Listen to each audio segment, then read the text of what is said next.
ಶ್ರೀಮತೆ ರಾಮಾನುಜಾಯ ನಮಃ. ನಾವು 2026ರ ಕ್ಯಾಲೆಂಡರ್ ವರ್ಷದಲ್ಲಿದ್ದೀವಿ. ಈ ವರ್ಷದ ಮೊದಲ ಹಬ್ಬ ಅಂದರೆ ಕ್ಯಾಲೆಂಡರ್ ವರ್ಷದ ಜನವರಿ ತಿಂಗಳಿನಲ್ಲಿ ಮೊದಲ ಹಬ್ಬ ಯಾವುದು ಅಂತ ಕೇಳಿದ್ರೆ ನಮ್ಮ ಎಲ್ಲ ಹಿಂದೂ ಬಾಂಧವರಿಗೆ, ಸನಾತನ ಧರ್ಮದವರಿಗೆ ಸಂಕ್ರಾಂತಿ ಒಂದು ಪರಮ ಪಾವನವಾದಂತಹ ಹಬ್ಬ. ಸೂರ್ಯನ ಪಥವನ್ನು ಅನುಸರಿಸಿ ಅವನು ಮಕರ ರಾಶಿಗೆ ಪ್ರವೇಶ ಮಾಡೋದನ್ನು ನಾವು ಸಂಭ್ರಮದಿಂದ ಆಚರಿಸ್ತಾ ಸಂಕ್ರಾಂತಿ ಹಬ್ಬವನ್ನು ಆಚರಿಸ್ತೀವಿ.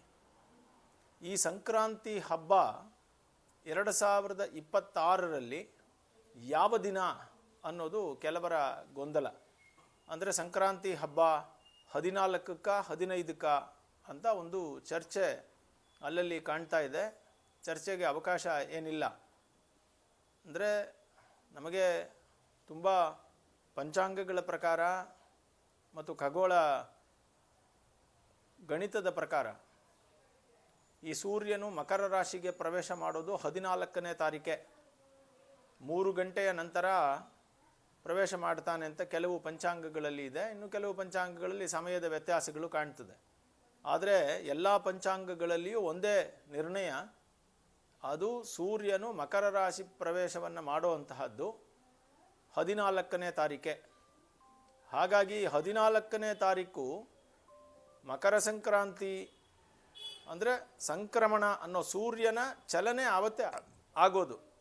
ಆದರೆ ಮಕರ ಸಂಕ್ರಾಂತಿ ಹಬ್ಬ ಆ ಸಂಕ್ರಮಣ ಪುಣ್ಯಕಾಲ, ಆದ್ಯಂತ ಪುಣ್ಯಕಾಲವನ್ನು ಆಚರಣೆ ಮಾಡೋದು ಈ ಎಲ್ಲ ಹಬ್ಬದ ಆಚರಣೆಗಳು ಜನವರಿ 15ನೇ ತಾರೀಕು.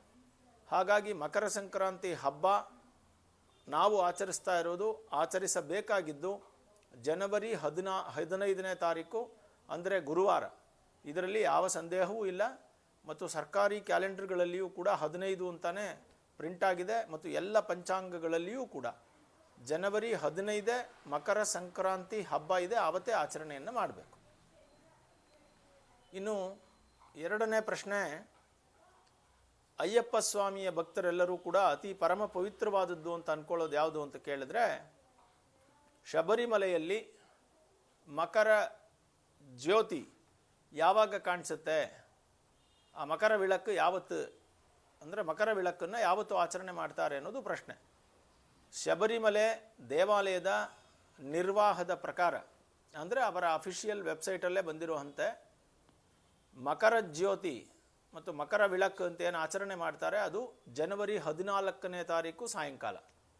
ಕಾರಣ ಏನು ಅಂತಂದರೆ, ಈ ಸಂಕ್ರಮಣ ಸೂರ್ಯನು ಮಕರ ರಾಶಿ ಪ್ರವೇಶವನ್ನು ಮಾಡೋದು ಜನವರಿ 14 ಬುಧವಾರ 2026.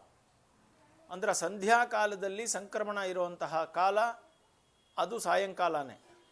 ಹಾಗಾಗಿ ಶಬರಿಮಲೆನಲ್ಲಿ ಇರುವಂತಹ ಅಯ್ಯಪ್ಪ ಸ್ವಾಮಿ ದೇವಸ್ಥಾನದಲ್ಲಿ ಮಕರ ಜ್ಯೋತಿ ಮತ್ತು ಮಕರ ವಿಳಕ್ಕು ಜನವರಿ 14ನೇ ತಾರೀಕೆ ಆಚರಣೆಯನ್ನು ಮಾಡ್ತಾರೆ. ಇತರ ಎಲ್ಲ ಹಬ್ಬಗಳನ್ನು ಅಂದರೆ ಸಂಕ್ರಾಂತಿಯ ಆಚರಣೆಯ ಭಾಗವಾಗಿ ಬಂದಿರುವ ಸಂಕ್ರಾಂತಿ ಸ್ನಾನ, ಸಂಕ್ರಾಂತಿ ಷಟ್ತಿಲ ಅಂದರೆ 6 ವಿಧವಾಗಿ ತಿಲದಾನ, ತಿಲಹೋಮ, ತಿಲದಲ್ಲಿ ಮೈನ ಉಜ್ಕೊಂಡು ಸ್ನಾನ ಮಾಡೋದು, ಒಂದು ಎಳ್ಳನ್ನು ಕೊಡೋದು, ಸಂಕ್ರಾಂತಿ ಹಬ್ಬದ ಎಳ್ಳು ಬೀರುವಿಕೆ, ಹೊಸ ವಸ್ತ್ರ ಧಾರಣೆ ಇತ್ಯಾದಿಗಳನ್ನೆಲ್ಲ ಮಾಡೋದೆಲ್ಲವೂ ಕೂಡ ಅದು 15ನೇ ತಾರೀಕು. ಇದರಲ್ಲಿ ಗೊಂದಲ ಇಲ್ಲ. ಶ್ರೀಮತೆ ರಾಮಾನುಜಾಯ. ನ್ಯೂಸ್ ಫಸ್ಟ್, ನಿರ್ಭೀತಿಯಿಂದ ನಿಮ್ಮ ಪರವಾಗಿ.